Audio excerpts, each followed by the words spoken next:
You people always expect something extra. The sentence hit the air with a sting. 13-year-old Leah Robinson felt it like a shove to the chest. She sat frozen in her wide first-class seat, trying to breathe through the shock as the flight attendant walked away without a hint of regret. A couple of passengers glanced up, then quickly buried themselves back in their screens. Others pretended not to hear the remark at all, the way people do when they'd rather avoid trouble. Throat tightened. She wasn't expecting special treatment. She only wanted ginger ale. But the tone in the woman's voice made her feel like she'd done something wrong by even asking. A few rows behind her, in the last seat of the first-class cabin, a man in a worn baseball cap watched everything quietly. He hadn't flinched the way others did. He didn't shift in discomfort or pretend he hadn't heard. He simply observed, his eyes calm but sharp. The kind of sharp that meant he missed nothing. Nobody recognized him. Why would they? He looked ordinary. Jeans, plain jacket, cap pulled down low. Not one person on SkyWest Horizon Airlines Flight 279 knew that Christopher Hale controlled more of their future than their pilot did. One phone call from him could end careers, change policies, and turn this flight into the biggest PR nightmare the airline had ever seen. But he didn't plan to step in yet. For now, he watched, and what he saw would change everything. The story began long before the plane left the ground.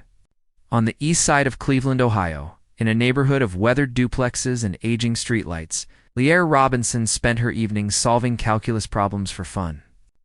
While other kids her age memorized TikTok dances, she devoured geometry the way some kids devoured comic books. Her parents, Angela and Terrence Robinson, praised her talent every chance they got, but they also worried about how far they could support it. Money wasn't just tight, it was always in a battle with something urgent. Rent, car repairs, medical bills, groceries. Terrence lifted heavy crates in a shipping warehouse 6 days a week. His back never stopped hurting, but he kept going because overtime meant keeping the lights on. Angela cleaned hospital hallways overnight, often coming home when the sun came up. Too tired to do anything except shower and sleep.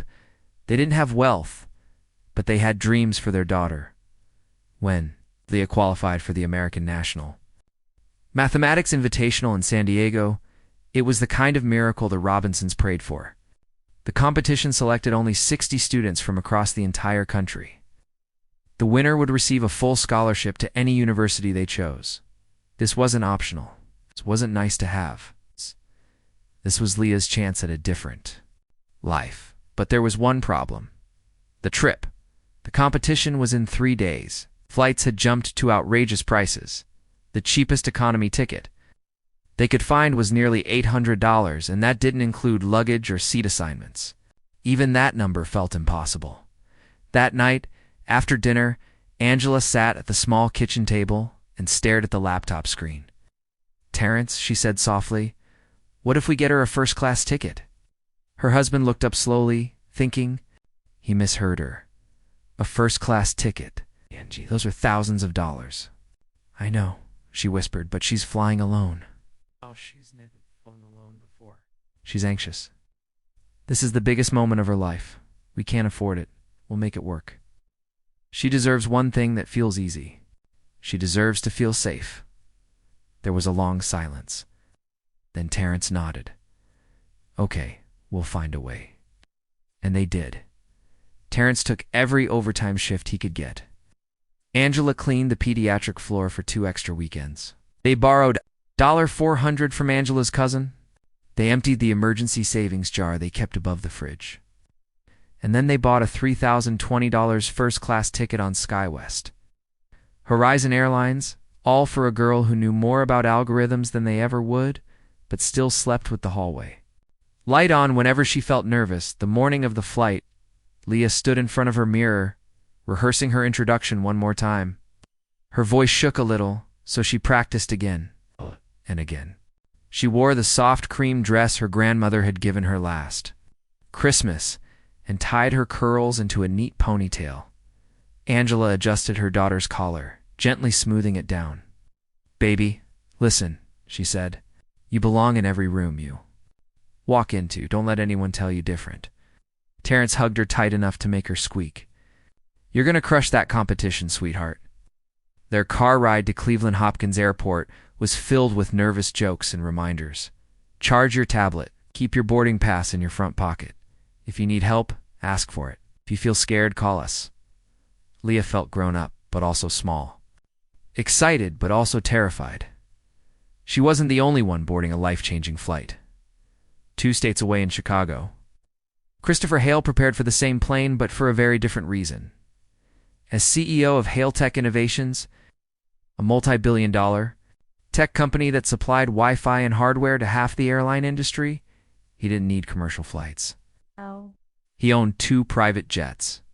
But 3 weeks earlier, an anonymous whistleblower from SkyWest Horizon had sent him a message filled with alarming claims, unreported discrimination, complaints buried, passenger videos ignored, patterns of mistreatment.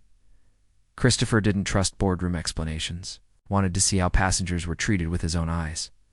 So he booked an economy seat on this flight, the same flight Leah was on, and dressed in clothes no one would ever associate with a CEO.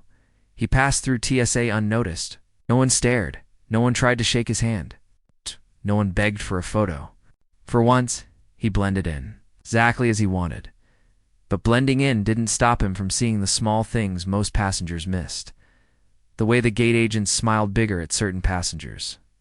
The way the supervisor scolded the black employee behind the counter but laughed off mistakes from others. The way the airline app mysteriously downgraded certain flyer seats. Seconds before boarding, he was already taking mental notes, but nothing prepared him for what he saw once the plane took off. A gifted young girl sitting alone. A flight attendant whose smile vanished the moment she reached her seat. And a single cruel sentence that would ignite everything that came next. Leah didn't know it yet, but the man in the baseball cap was about to become the most important person on that aircraft, and the next 4 hours would rewrite the future of SkyWest Horizon Airlines forever. The plane lifted off the runway with a soft rumble, and Leah tried to steady her breathing as the cabin tilted upward. She tucked her backpack under the seat and pulled out her tablet, hoping math problems would distract her from the uneasy feeling crawling up her spine. For the first 10 minutes, things felt normal.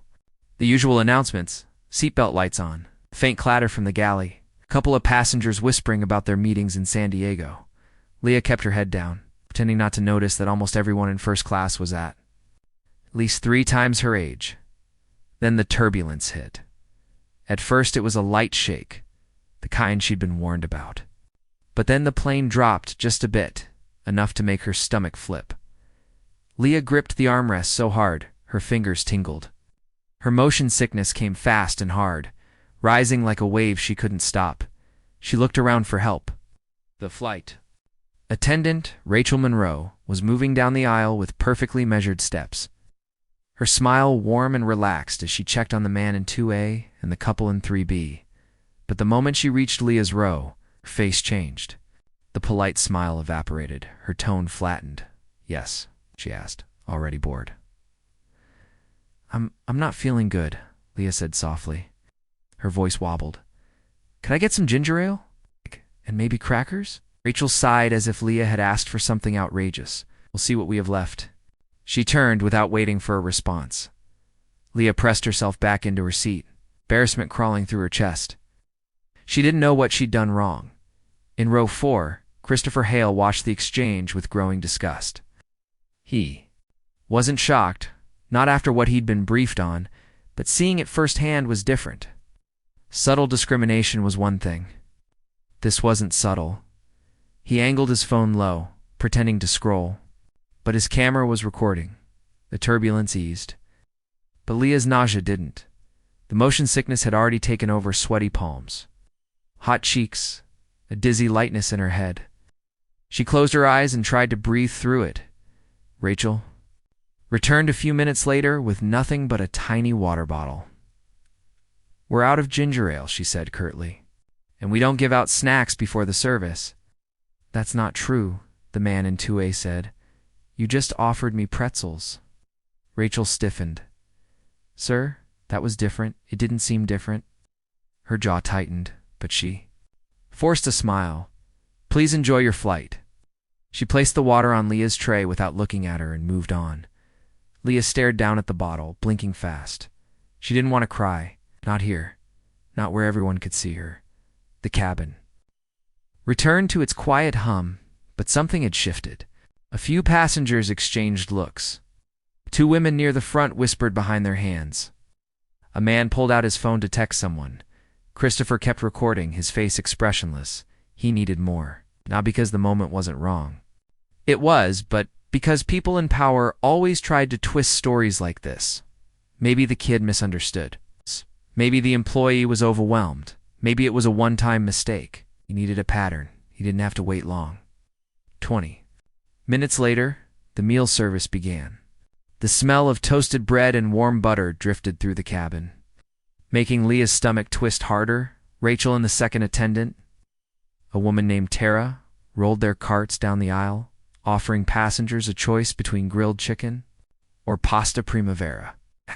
They poured sparkling water, handed out warm rolls, refilled coffee cups. People laughed softly. The atmosphere felt calm and comfortable for them.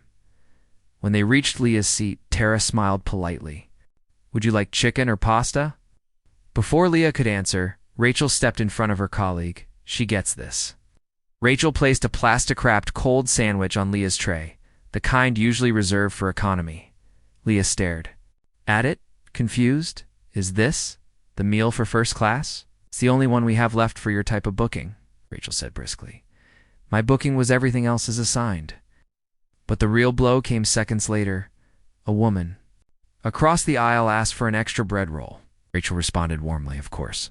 We have plenty. Plenty. Enough for extras." Just not enough for Leah. A tight ache pressed against Leah's chest. She felt small, invisible, out of place. She tried to swallow the embarrassment, but her throat felt thick. Christopher recorded the entire exchange. His jaw tightened. One incident could be dismissed. Two incidents could be minimized. This was turning into something undeniable. The plane settled into a drowsy rhythm as passengers ate. Leah pushed her sandwich aside, unable to stomach anything. Her head felt heavy. Her eyes burned. She didn't want to cry. Her parents spent more than they had to give her this one moment of comfort. She didn't want to call them and say it. Had all gone wrong? She tried to distract herself with math problems. But the lines on her tablet blurred. The motion sickness returned with force. Her breathing quickened. Her fingers trembled. Heat washed over her in waves. Then suddenly she felt cold. She pressed the call button. Rachel arrived with an impatient lift of her brows. "Again?" she asked. I don't feel right. I'm dizzy. My chest feels weird." Leah struggled to catch her breath. I might need help." Rachel let out a short laugh. "You're fine. You're young. You're not having a medical emergency." "I can't breathe right," Leah said, her voice thin. "You're being dramatic." Rachel crossed her arms. "You're not the first kid to get nervous on a plane." Man in 1C turned around. "Excuse me." She looks pale. She's shaking. She's anxious. Rachel snapped. "People like her always overreact so they can complain later." Christopher froze. There it was. It's the line that would unravel the entire flight. People like her. Something inside him clicked. He kept filming. But now his other hand curled into a slow fist. Across the cabin, Leah felt the panic rise. Her vision dimmed at the edges. The room felt like it was tilting again. Her breaths came shallow and fast. She wasn't pretending. She wasn't exaggerating. She was scared. Rachel didn't care. "Tara," she said, calling the other attendant. "Move the gentleman in 1C away from her. He doesn't need to be bothered." Tara looked unsure, but obeyed. Passengers murmured. Cameras came out. A couple quietly recorded from behind raised newspapers. Christopher thought about standing up. Right then, but not yet. He needed them to reveal everything. Leah tried again. "Please. Can't. Breathe." Rachel rolled her eyes. "If you want attention, you're going to need a better act than that." A soft gasp spread through the cabin. Someone whispered, "Is she serious?" A woman shook her head and muttered, "That's a child." Christopher lowered his phone slowly. He'd seen enough, but he wanted one more confirmation. One more piece that removed all doubt, and Rachel delivered it with stunning cruelty. "If you didn't want to feel sick," she said coldly, "maybe. Your parents should have booked you a ticket you actually belong in." Leah stared at her, stunned. Her small shoulders trembled. Passengers stared, some in disbelief, some in outrage, some frozen, unsure what to do. Christopher inhaled once, long and slow. That was it. That was the moment. He unbuckled his seatbelt, and for the first time on that flight, he stood. When Christopher stood, the energy in the cabin shifted. He didn't raise his voice. He didn't rush. Simply stepped into the aisle with a calmness that didn't match the tension building around him, but he didn't walk to Leah yet. He stayed. In place, watching Rachel's movements like a surgeon studying an infection. He knew he'd intervene, just not until he gathered the piece he was waiting for. He'd been in enough boardrooms to recognize what was coming. When people like Rachel felt empowered, they didn't stop at one line. They spiraled. They dug deeper into their behavior, certain there would never be consequences. All he had to do was wait for the unraveling, and he didn't have to wait long. Leah's breathing worsened, her chest tightening as she fought for air. She whispered, "I need help." Rachel leaned in with a cold stare. "You're fine. Stop pretending." A passenger near the window snapped. "She's not pretending. Look at her." Rachel turned sharply. "Sir, unless you're a doctor, keep your comments to yourself." A woman 2 rows ahead rose halfway from her seat. "Are you serious?" "She's shaking." Rachel shot her a stiff smile that didn't reach her eyes. "Ma'am, she's perfectly okay. Dealt with plenty of kids like this." There it was again, the phrase that made Christopher want to step forward. Immediately, "Kids like this." Without looking at anyone, Rachel pressed the call button for the flight manager. Within seconds, Brian Keller appeared. His uniform was crisp, but his expression was rigid, like someone who lived more for regulations than compassion. He took one look at Leah and then at Rachel. "What's the issue?" he asked. Rachel shrugged. "The girl keeps creating problems. She's anxious, begging for attention, trying to get special service." "Yes." "She's having trouble breathing," said the man in 1C. "She needs help." Brian held up a hand. "Sir, I'll get the situation under control. Please stay seated." He turned back to Leah. "Young lady, are you medically trained to know whether this is an emergency?" Leah blinked in confusion. I don't know. I can't breathe right." "Then it's not a medical emergency," Brian concluded. "Sit back, take deep breaths, and stop pressing the call button." Christopher watched the moment closely. There it was, the institutional rot he'd been told about. Not subtle, not disguised, open, unapologetic. He kept filming Rachel, tossed a dismissive glance toward Leah. "Exactly. Thank you, Brian." But Brian wasn't finished. For the record, he added loudly, "First-class passengers are expected to behave appropriately. If you can't handle flying alone, you shouldn't be in this cabin." Leah shrank into her seat as if trying to disappear. Christopher exhaled slowly. He understood now. This wasn't just an employee problem. It was leadership, culture, a chain of people who all believed the same thing. Some passengers belonged. Others didn't. Rachel folded her arms. "I'll keep an eye on her," she said, loud enough for everyone to hear. "These kids like to blow things out of proportion." A couple of passengers exchanged stunned looks. A woman whispered, "This is getting ridiculous." Brian turned to leave, but Rachel called after him. "Oh, and Brian, she tried to get special food earlier. Said her stomach hurt." Brian let out a small laugh. They always do. Christopher had heard enough. He pocketed his phone, then finally stepped down the aisle toward first class. No. One looked at him with recognition. Why would they? He didn't look like someone important. He looked like a man on his way to a baseball game. But the moment he walked toward the front, passengers sensed something was different. Maybe it was the way he moved, confident, controlled. Maybe it was the look in his eyes, sharp but steady. Maybe it was because they instinctively knew a tipping point had arrived. He stopped beside Leah's seat. She was pale, her breaths uneven, her hands trembling against her lap. Tears clung to her eyelashes, the kind a child tries hard to hide. Christopher softened his voice. "Miss, can you hear me?" Leah glanced up, startled to see a stranger kneeling beside her. I'm okay," she whispered automatically. Even though she clearly wasn't, he shook his head gently. "No, you're not okay. And that's fine. You're allowed to need help." Rachel swooped in the moment she noticed him kneeling. "Sir, you need to return to your seat. You can't be up here." Christopher didn't acknowledge her at first. He stayed with Leah. "Tell me what you're feeling." "My chest." "Feels tight," Leah whispered. "I can't catch my breath." "You're doing great," Christopher said softly. "Slow breaths." "You're not alone." Rachel stepped closer, raising her voice. "I said." Christopher finally looked up at her. It wasn't angry. It wasn't loud.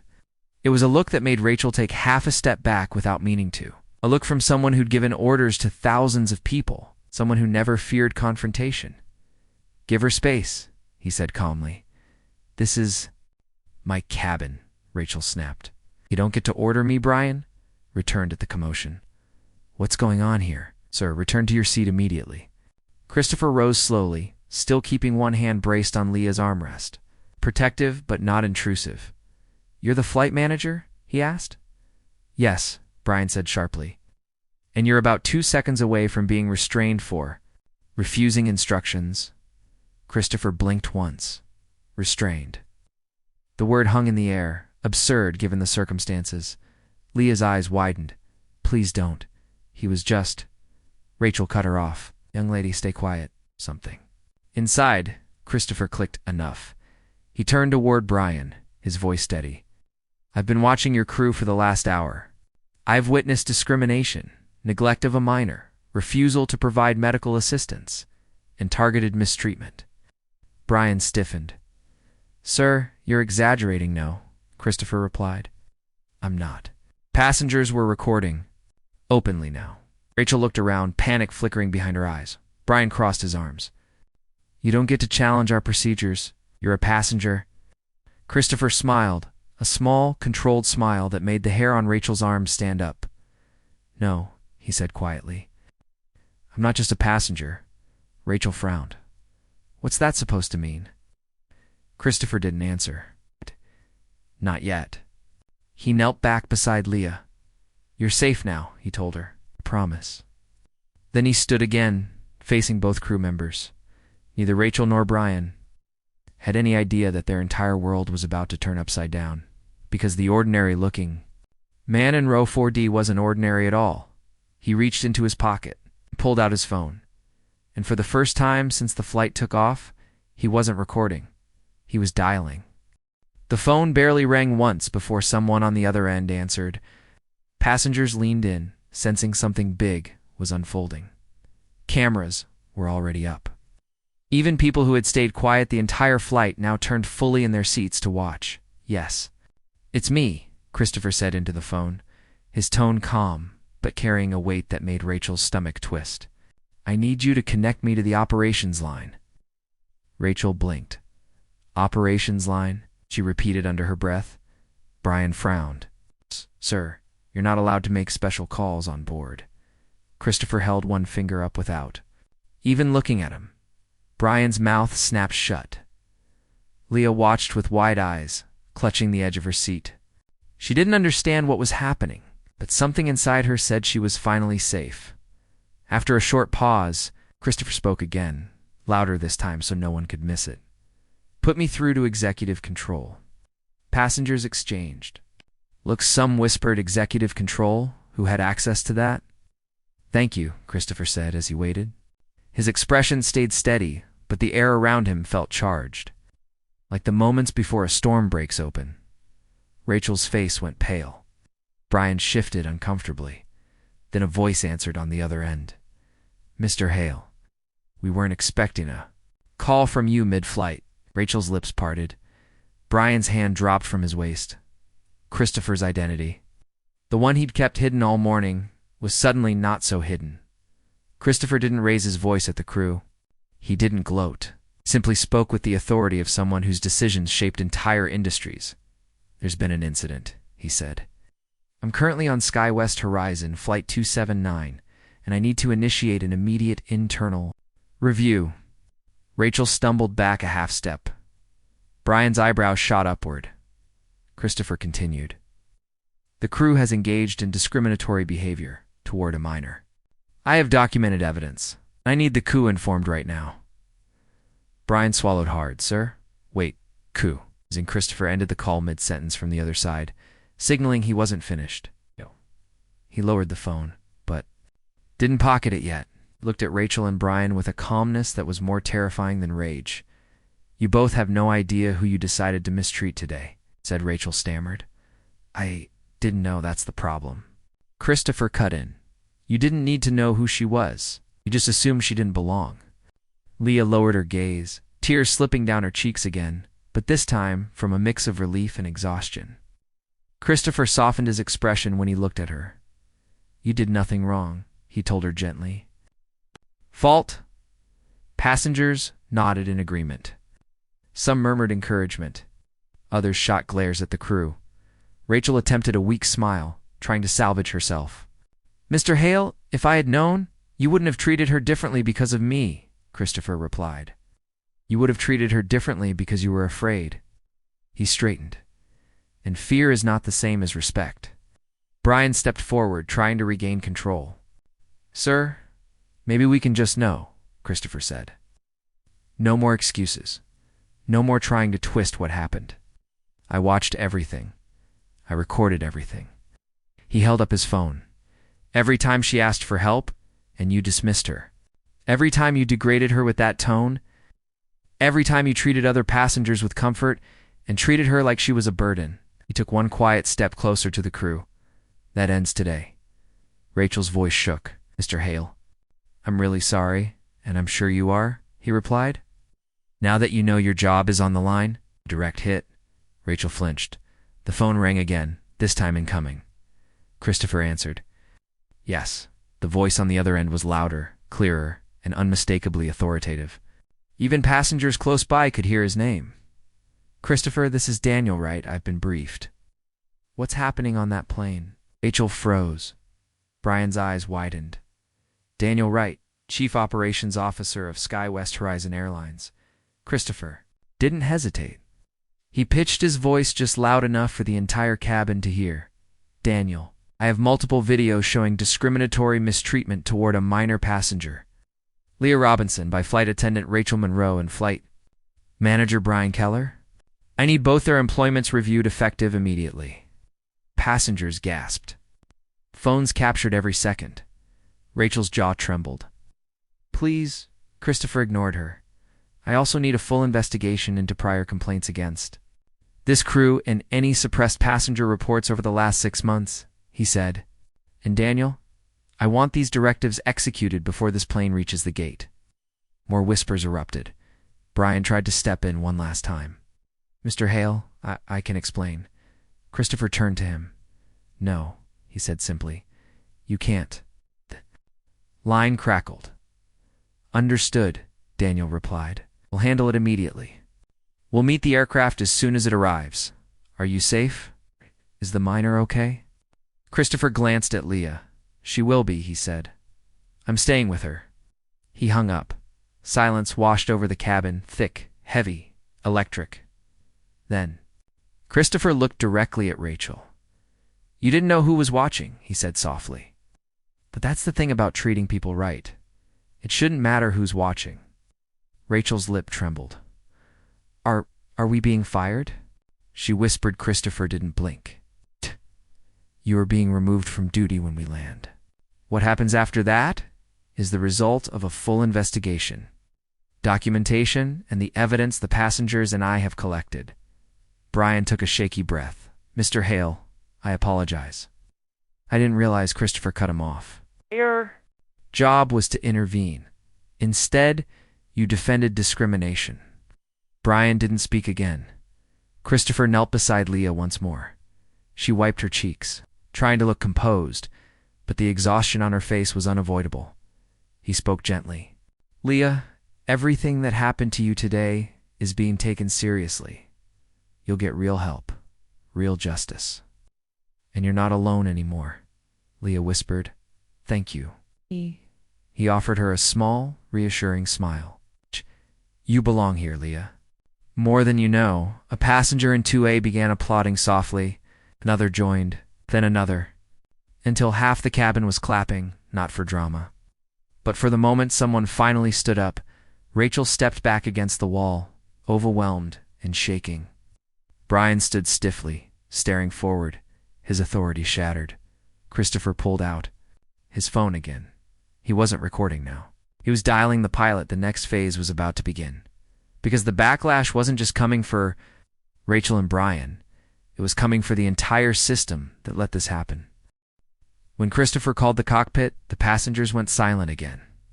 Even the hum of the engines felt quieter, like the airplane itself was listening.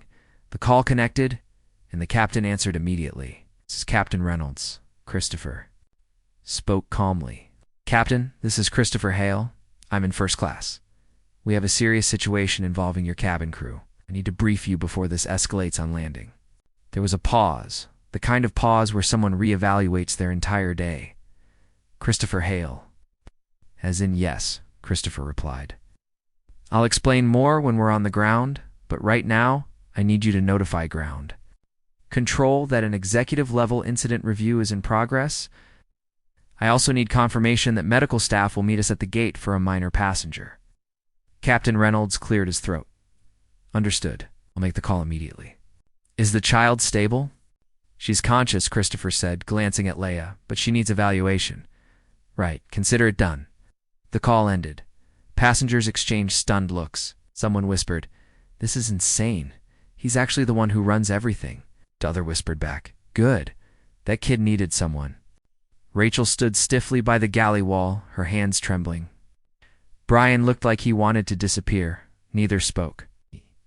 Neither dared. Christopher slid his phone back into his pocket and turned his attention to Leah again. Her breathing had steadied, but her small frame still shook slightly from the adrenaline. He crouched down until he was at her eye level. You're doing amazing, he said softly. How's your chest now? A little better, Leah whispered. But my head feels weird. It's normal after panic and motion sickness. He took a slow breath. We're almost halfway there. I'll stay right here if you want. Me too. Leah nodded, eyes still glassy. Angela and Terrence weren't there to hold her hand. They weren't there to protect her. But this stranger, this powerful, quiet man, made her feel like she wasn't facing the world alone. A woman. In 1B leaned over. Sweetie, would you like some water? Or a cold cloth? I have both. Leah nodded shyly. A cloth, please.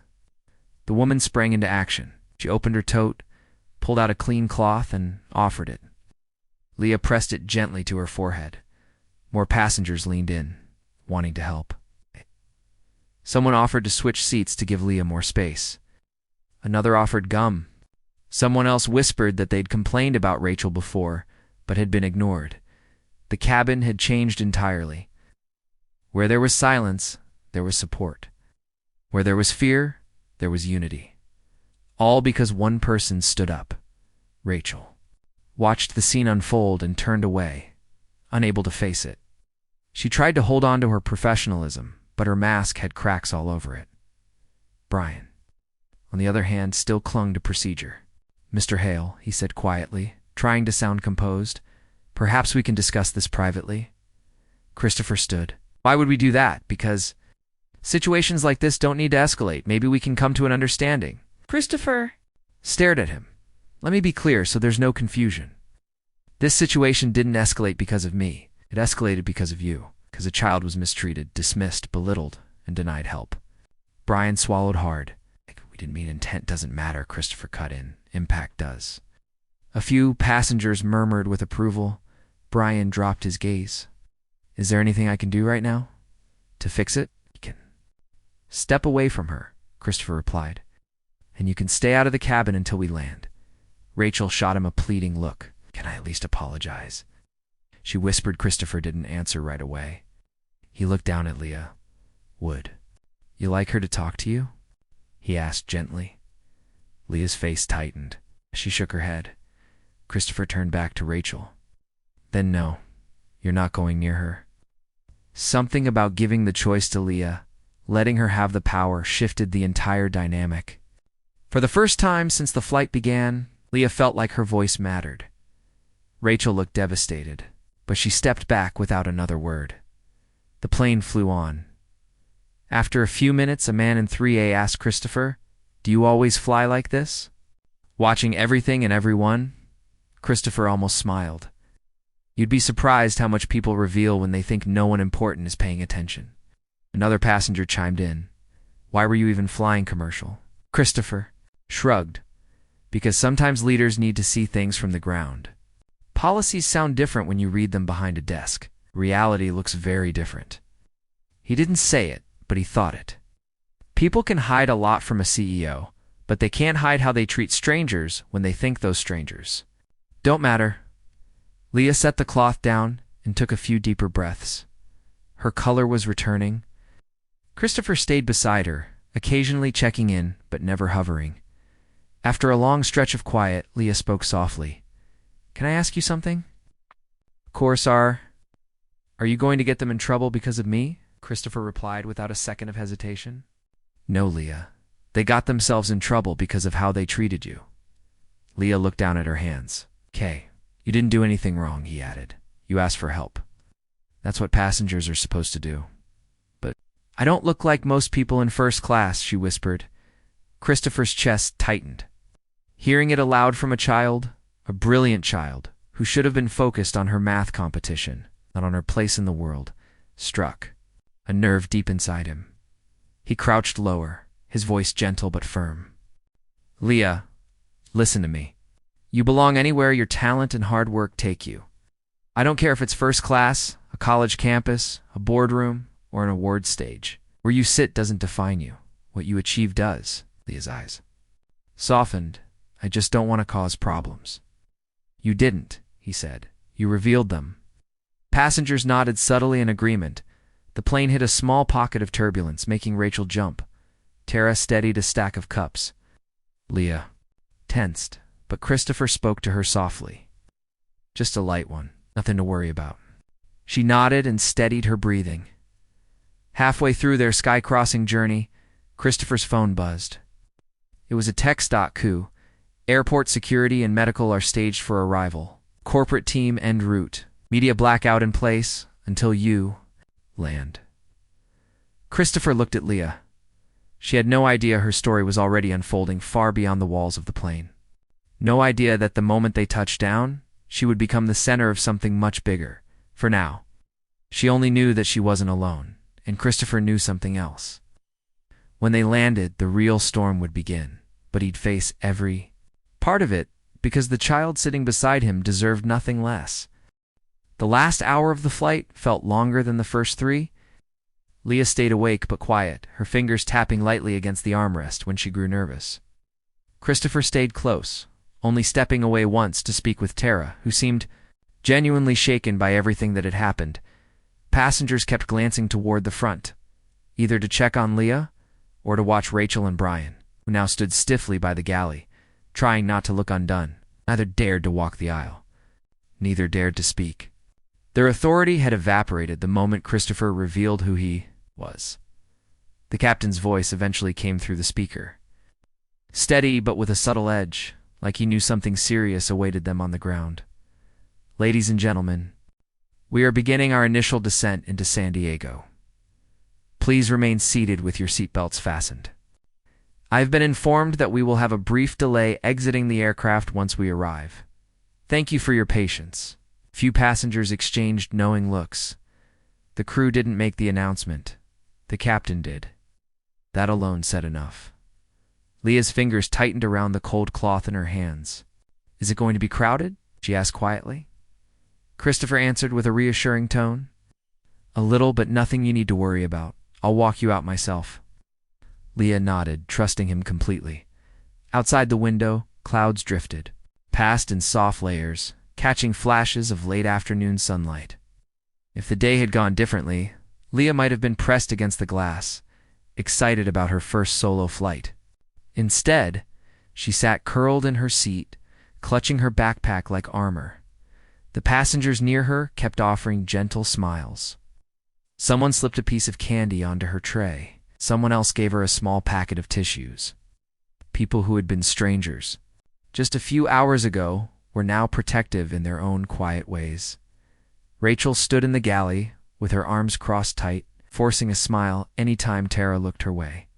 Brian kept checking his watch, as if time could reverse itself. He tried multiple times to whisper something to Rachel, but she refused to look at him. Guilt had settled on both of them, but it came too late. As the plane dropped through the clouds, Leah's stomach twisted again, but Christopher steadied her with a calm presence. "Almost there," he said. "The hard part is over." "What's going to happen?" Leah whispered. "What do you mean?" "When we land." Christopher took a slow breath before answering. "People who treated you unfairly are going to be held accountable. You're going to be met by people who actually know how to help." "Doctors?" "Yes," he said gently. "Medical staff will check you, and then we'll make sure you get to where you need to go." Aaliyah lowered her gaze. "My parents are going to get so scared." "I'll talk to them," he said. "I'll explain exactly what happened." Leah nodded again. She looked like she wanted to believe everything would be okay, but couldn't quite feel it yet. The cabin lights brightened as the aircraft made final approach. A few passengers braced themselves against armrests, but Leah stayed focused on her breathing just like Christopher coached her. The landing gear dropped with a heavy thud beneath them. Seconds later, the plane touched down with a gentle bounce, wheels rolling fast across the runway. The passengers clapped, but it wasn't for the landing. It was for the ending of the nightmare. The taxi to the gate felt like slow motion. Leah watched the terminal move past the window, unaware of the flurry happening outside. Police officers, paramedics, airline officials, and executives all waiting in a tight formation. She didn't know this was no longer. It's just her story. It was the airline's reckoning. When the plane finally stopped, a different kind of silence took over. The usual rush of people unbuckling didn't happen. No one moved. Everyone waited. The intercom clicked. "Ladies and gentlemen," the captain said, "please remain seated. Do not stand or open the overhead bins. We will allow ground personnel to board first." A nervous ripple went through the cabin. Cameras lifted again. People whispered, "Here we go," under their breath. The door opened. A rush of cooler air spilled in, followed by the footsteps of several uniformed officials. They didn't move like TSA agents or regular airline staff. They moved with purpose, firm, organized. Precise at the front was a man in a suit with the SkyWest Horizon emblem on his lapel. His expression was tense, almost rehearsed in its seriousness. "Mr. Hale," he said, spotting Christopher. "We're ready." Rachel clutched her hands tighter. Brian raised his chin, trying to look composed, but sweat betrayed him. Christopher leaned toward Leah. "Stay with me." She nodded, gripping her backpack straps as she stood. The passengers parted like a protective barrier, allowing Leah and Christopher room to move. A woman whispered, "You're doing great, sweetheart," a man added. "We're all behind you." Leah didn't know what to say, so she just offered a small nod as they reached the front. The airline official turned to Rachel and Brian. His voice was neutral but icy. "Ms. Monroe, Mr. Keller, please step aside." Rachel's knees wobbled. "Sir, I now," he commanded. They stepped into the galley, surrounded by 2 corporate security officers. Neither was handcuffed, but they were clearly being escorted. Passengers didn't cheer. They didn't shout. They watched in heavy, thoughtful silence. Justice wasn't loud. It was steady. Meanwhile, paramedics came aboard with a small bag of equipment. One knelt in front of Leah. "Hi, sweetheart. We're going to check your breathing and make sure you're okay. You're safe now." Leah nodded, voice small. "Okay." Christopher knelt beside her. "I'll be right here," he said. "Not going anywhere." The paramedics worked quickly. Blood pressure, oxygen levels, checking for dehydration. The lead medic gave a nod of reassurance. "She's stable," he said, "but we'd like to do a full evaluation outside the cabin." "Of course," Christopher replied. He helped Leah stand, and the paramedics guided her toward the exit. The moment she stepped off the plane, the crowded gate fell silent. People stared, not with judgment, but with a deep collective empathy. She wasn't just a passenger anymore. She was the catalyst. And waiting near the jet bridge were two people whose faces were tense with worry. People who had rushed across the country without stopping, Angela and Terrence Robinson. When Leah saw them, she finally broke. "Mom, Dad?" Angela reached her first, pulling her into a shaking hug. Terrence wrapped both of them in his arms. It wasn't loud, it wasn't dramatic. It was a family reuniting after fear. Christopher stepped back, giving them space, but he stayed close. Enough to answer the questions he knew were coming, and he was right. Angela looked up at him with tear-lined eyes. "What? What happened to my daughter?" Terrence added, his voice tight with emotion. "Who did this to her?" Christopher spoke gently, but with truth. "You're going to hear everything," he said. "We're not going to face it alone." He wasn't just promising justice. He was delivering a war. Angela held on to Leah like she was afraid someone might pull her away. Terrence kept one hand on his daughter's back, the other on Angela's shoulder, grounding the whole family as if the world beneath them was unstable. Christopher gave them a moment. He knew what fear looked like, the tight, rapid breaths, the trembling in the hands, the desperate scanning of a child to make sure they were really okay. He'd seen it before in other families, but this time felt heavier, more personal. When Angela finally loosened her grip enough for Leah to breathe, she turned toward Christopher. Her voice cracked. "Tell me what happened on that plane." Terrence's tone was rougher. "And tell me who I need to talk to right now." Christopher met both of their eyes. "Let's move to a private area first. There are a lot of people watching, and Leah doesn't need more attention." They nodded, and the paramedics gently guided the family down the jet bridge into a quieter corner near an operations room. Several uniformed airline executives stood waiting, stiff and nervous, unsure whether to speak or stay silent. One of them stepped forward. "Mr. Hill, everything is ready. We've secured the conference room." Terrence's head snapped toward him. "Wait, you're with the airline?" The man swallowed. "Yes, sir. Hey, my name is Mark Hanover. I'm the regional director." Terrence's jaw tensed. "Good. You're exactly who I want to talk to." Angela looked ready to unleash everything. She'd been holding in, but Christopher stepped gently between them. "You'll get answers," Christopher promised quietly. "But let's take care of Leah first." The paramedics entered the conference room, with Leah seated in a rolling chair. She clutched her backpack against her chest, the zipper imprint faintly pressed into her fingers. Angela held her hand the entire walk. Terrence hovered protectively, eyeing every employee in the room like one wrong word would set him off. Christopher waited until everyone was seated before he spoke. "What happened to your daughter was unacceptable," he said plainly. "She was dismissed, denied help, belittled, and spoken down to by multiple crew members. I recorded everything. So did other passengers." Angela's hand flew to her mouth. "Oh my God." Terrence's eyes darkened. "And nobody helped." "Her," Christopher answered carefully. "A few passengers did. But the people who were supposed to protect her didn't." Leah lowered her gaze. Tears collected again, threatening to fall. Angela gently tilted her chin up. "Baby, you should have been safe," she whispered. "You didn't deserve anything they did to you." Leah's voice was small. "I didn't want to cause trouble." Angela's heart broke right there. "You didn't cause anything. They did." Christopher took out his phone and placed it gently on the table. "If you're ready, I can show you the recordings. But only if Leah is okay with that." Leah shook her head quickly. "Not now, please." Angela nodded fiercely. "Then not now." Terrence looked at Christopher. "What happens next?" Before Christopher answered, the regional director, Mark Hanover, cleared his throat nervously. "Mr. and Mrs. Robinson, I want to personally apologize." Terrence cut him off. "An apology?" His voice was quiet but sharp. "My daughter was terrified and mistreated in first class, in front of everyone, and all you have is an apology?" Mark swallowed. "Ah, sir." "We know," Angela snapped. "Not sir, not ma'am. Say my daughter's name. Apologize to her." Mark froze. Then he nodded. Leah, I'm deeply sorry for what happened to you. None of this should have occurred on any flight, especially not under our brand. Leah didn't answer. She didn't need to. Christopher stepped forward.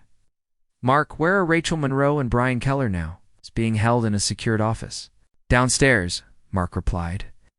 They've been removed from duty until further notice. Angela frowned. They're still employed? Mark hesitated. Investigations must follow protocol, but based on the evidence we expect, Christopher raised a hand. They won't be working here again. Mark stiffened. We understand, sir. Angela blinked at Christopher. Who exactly are you? Terrence. Turn 2. Yeah, you said your name to the pilot. He seemed to know. Christopher looked almost embarrassed. I didn't want to overshadow what happened, but I'm the CEO of Heltech Innovations. My company oversees digital operations, equipment, and systems used by several airlines, including SkyWest Horizon. Angela stared. Wait, you're a CEO? Leah's small voice chimed in. I thought you were just a nice guy in a baseball cap. Christopher actually laughed. I am a nice guy in a baseball cap. The CEO part is just my job. Wasn't smiling, so? This whole company listens to you. Christopher nodded. They do. Terrence exhaled slowly. Then good, because someone needs to be held responsible for this. Christopher turned back to Mark. We aren't finished.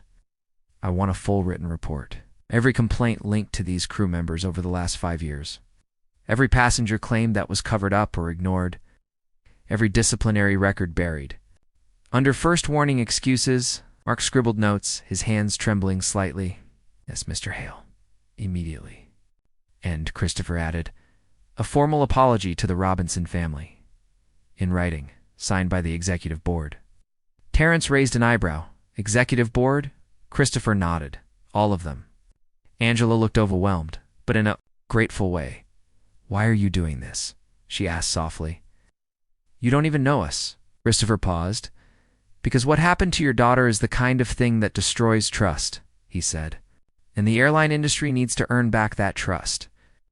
Not with statements or commercials, with accountability.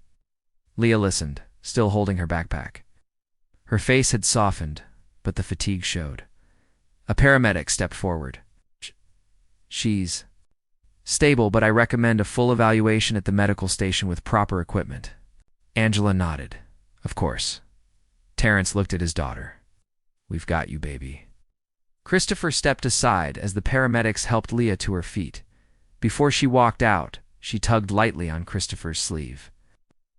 You, Christopher knelt, so he was at her eye level again.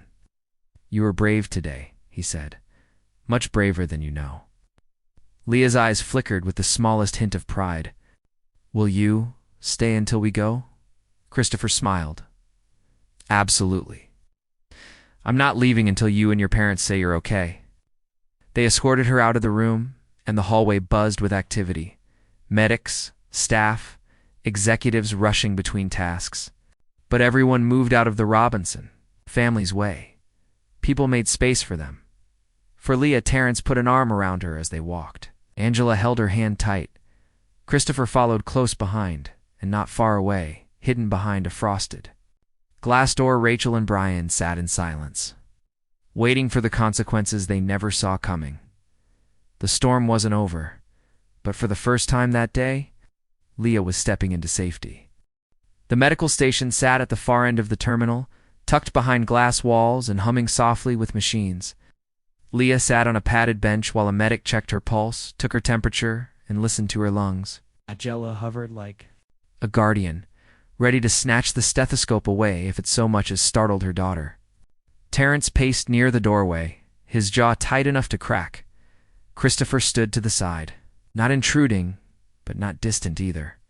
He watched the medics work quietly, arms folded loosely, the posture of someone used to controlling chaos, but choosing calm instead. After several checks, the lead medic straightened. Her vitals have stabilized. She likely had a combination of motion sickness, dehydration, and a panic episode brought on by stress. Nothing long-term. She just needs rest and fluids. Angela let out a shaky breath. Thank God.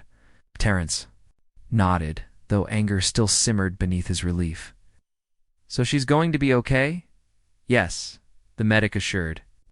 She should avoid any stressful triggers for a day or two. No heavy mental pressure today. Leah frowned gently. But I have the math competition. Angela's heart dropped. Terrence stopped pacing. Christopher stepped forward, kneeling beside her again. When does it start? Tomorrow morning, Leah whispered. I have to check in tonight. Angela looked torn. I'm not letting you lift a pencil if you're still shaky, but I worked so hard, Leah said softly. I don't want to throw it away. Christopher studied her face. Determination, worry, exhaustion. A child who had endured too. Much today but wasn't willing to give up the next dream, he gently placed a hand on the bench beside her. Let's not decide anything right now, he said. Rest first, hydrate, then we'll see how you feel. Leah nodded slowly. The medic finished packing his kit. She's clear to go. You can stay in here as long as needed. Angela knelt beside her daughter, brushing curls off her forehead. Baby, you scared me so much. Murmured, Don't be sorry, Angela whispered fiercely. You handled more than any kid should. Christopher looked toward the glass hallway. There's one more thing before we leave this room, he said quietly. Angela and Terrence looked up. What? Angela asked. Christopher stepped closer, lowering his voice. Corporate is gathering outside. They want to issue the formal apology now. Terrence's expression hardened. Good, Angela straightened. Is Leah going to have to hear it? Christopher shook his head gently. Only if she wants to. Leah looked surprised. I get to choose? Get to choose everything from this point forward, he said. Leah hesitated. Ow. Then she whispered, I don't want to hear them. They already made me feel awful. I don't want to see them again. Angela nodded. Then she won't. Christopher stepped out to speak with the executives, closing the door behind him. Angela hugged Leah again, whispering about how proud she was, how strong she'd been. Terrence sat beside them, finally letting his shoulders loosen. After a few minutes, Christopher returned, his expression composed but fueled with quiet authority. They're ready, he said. But before that, Angela, Terrence, they want to speak with you privately. Terrence stood immediately. Let's go. Angela kissed Leah's forehead and rose. We'll be right outside, baby. Christopher looked at Leah. I'll stay with her.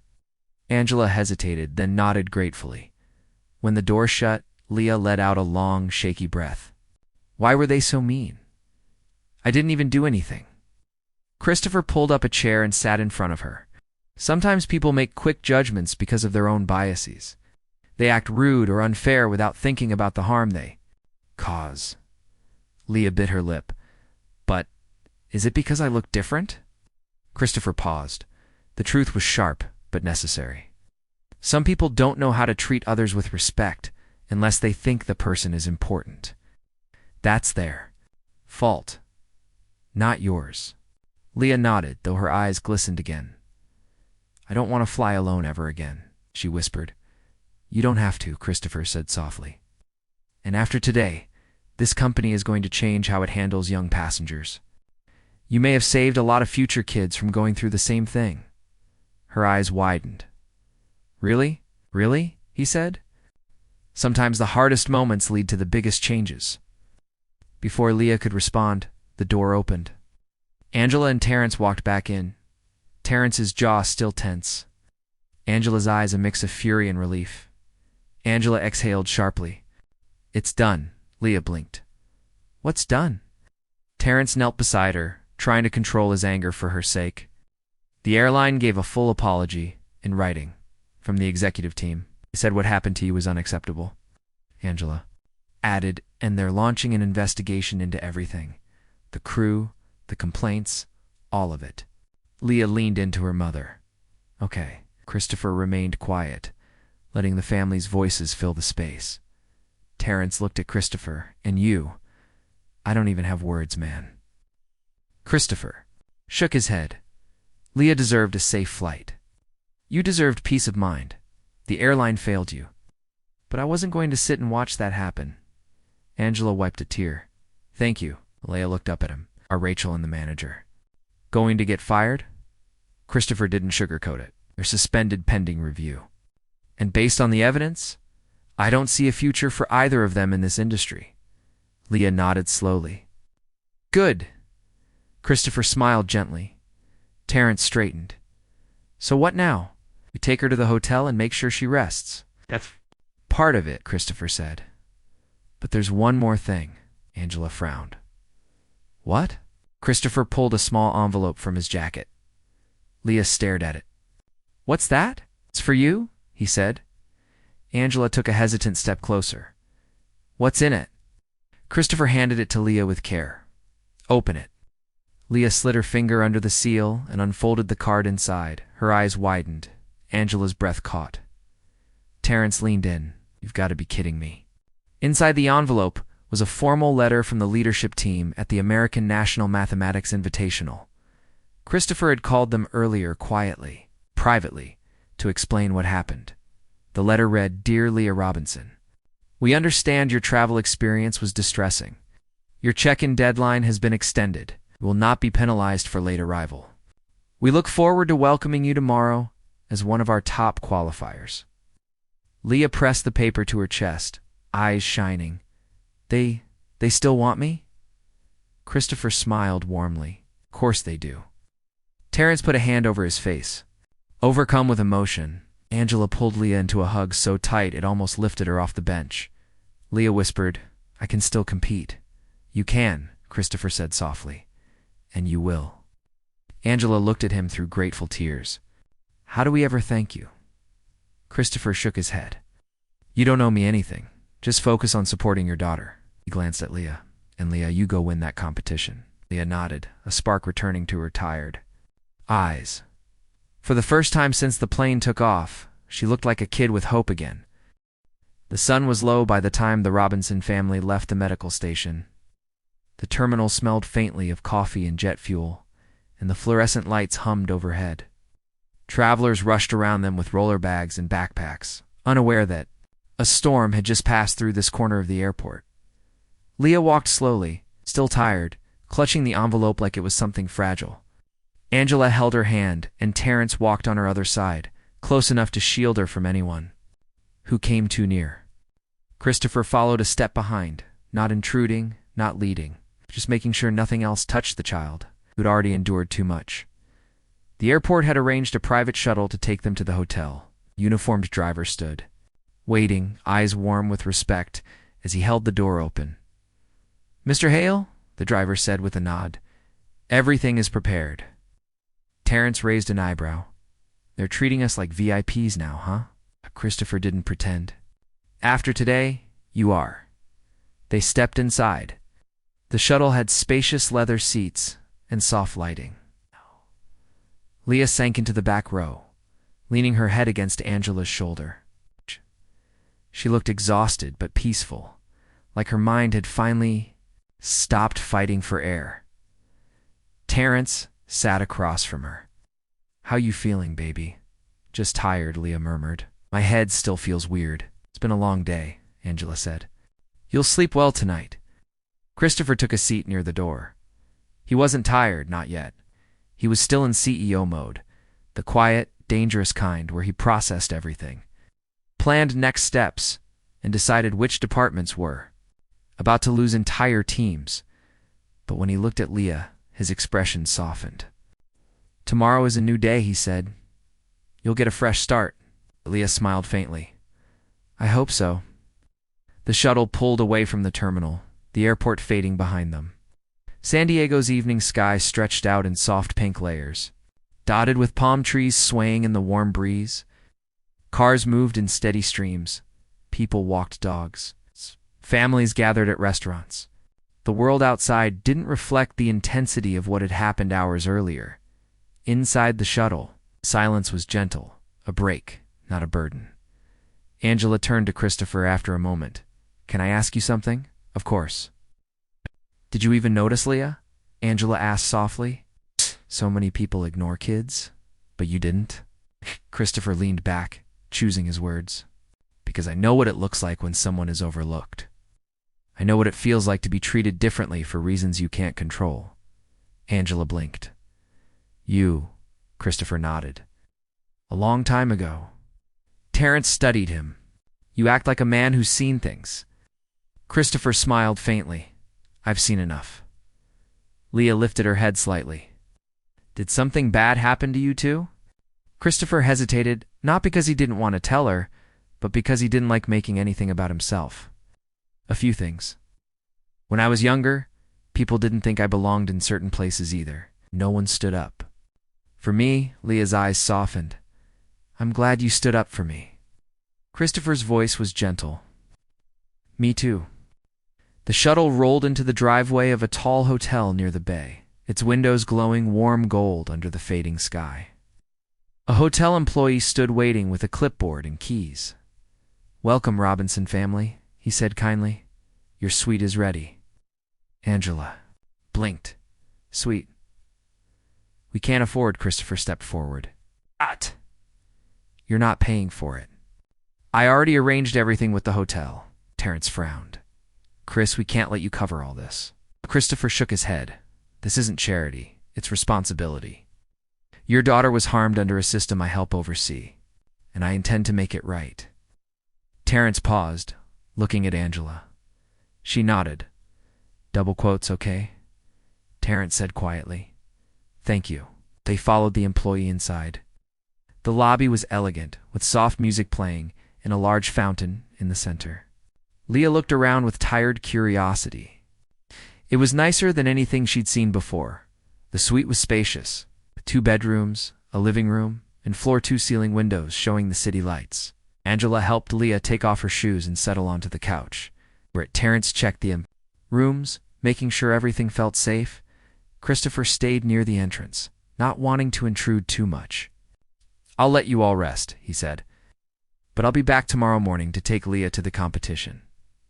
Angela blinked. You don't have to do that, I know, Christopher replied. But I want to. Leah looked up at him. Will you really come? Christopher smiled. I gave you my word. That was all Leah needed. Angela touched his arm lightly.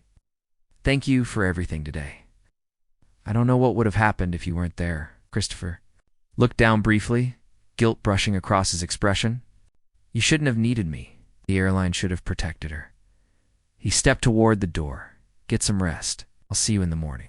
He left quietly, closing the door behind him. Inside the suite, Angela helped Leah wash her face and change into softer clothes.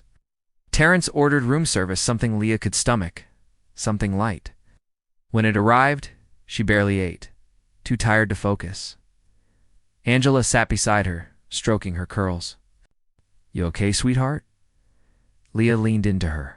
I didn't like the plane, Mom. I know, baby. I thought I was gonna, pass out. You were scared, Angela said. Anyone would be. Terrence joined them. Sitting on the other side, we're here now. You're safe. Leah nodded, her eyes heavy. Can I sleep now? Of course, Angela whispered. They tucked her into the larger bed in one of the bedrooms, turning down the lights. Leah held her math binder against her chest as she drifted off, not out of pressure, but comfort. Numbers made sense too. Her people didn't, after she fell asleep. Angela and Terrence stood in the doorway watching her. Angela whispered, I can't believe she went through that alone. Terrence's voice was low. She won't ever again. They stepped into the living room. Angela sat on the couch, burying her face in her hands. Terrence sat beside her, taking one of her hands gently. We did the right thing letting her fly, Terrence said. We didn't know. Angela shook her head. I feel like I failed her. You didn't fail her, Terrence insisted. The people in uniform failed her. Angela wiped her eyes. She's just a kid, Terrence. A smart kid. A good kid. Terrence nodded. And tomorrow, she's going to show everyone exactly who she is. Angela exhaled, calmer now. Tomorrow. Tomorrow, she shines. They sat in silence for a long moment. A soft breeze came through the cracked balcony door, carrying the faint scent of the ocean. In the other room, Leah slept deeply. Her breathing finally steady, and somewhere else in the city, Christopher Hale sat in his hotel room, preparing the longest, harshest internal report of his career. Because what happened to that child was going to reshape. It's more than one life. It was going to reshape the entire airline. Morning sunlight poured through the hotel windows, stretching across the carpet in soft golden stripes. Leah woke slowly, blinking at the unfamiliar room, before remembering where she was: San Diego, the competition, the hotel suite. Everything that had happened the day before. For a moment, she stayed still under the blanket. Her chest felt calm. No pressure, no panic, just a quiet soreness, the kind that comes after a long cry and an even longer day. Angela heard her stirring and stepped into the room, smiling softly. "Good morning, sweetheart." Leah rubbed her eyes. "Morning. Did you sleep okay?" Leah nodded. "Yeah, I think so." Angela helped her sit up. "How does your head feel?" "A little heavy," Leah admitted, "but not dizzy." Terrence appeared in the doorway, holding a tray. "Got breakfast? Fruit, toast, and juice. Light stuff." The doctor said to keep things simple. Leah smiled, grateful. She nibbled on the toast while Angela brushed her curls. The gentle rhythm calmed her nerves. But despite the soft morning, a heaviness lingered in the air, the weight of the competition waiting. After breakfast, Angela adjusted Leah's collar and smoothed the wrinkles from her shirt. "You don't have to do this today if you're not ready," Terrence agreed. "We're not pushing you. Not after yesterday." But Leah shook her head slowly. "I want to try. I worked hard. I don't want yesterday to win." Angela looked at Terrence.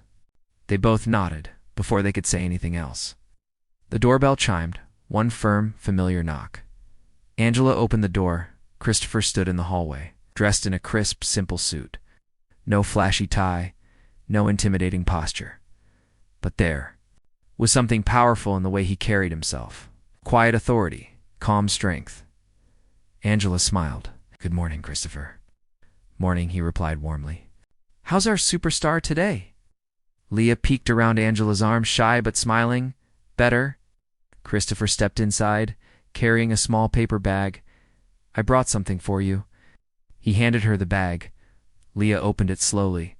Inside was a small stress ball, shaped like the earth, colored in bright blues and greens. It fit perfectly in her palm.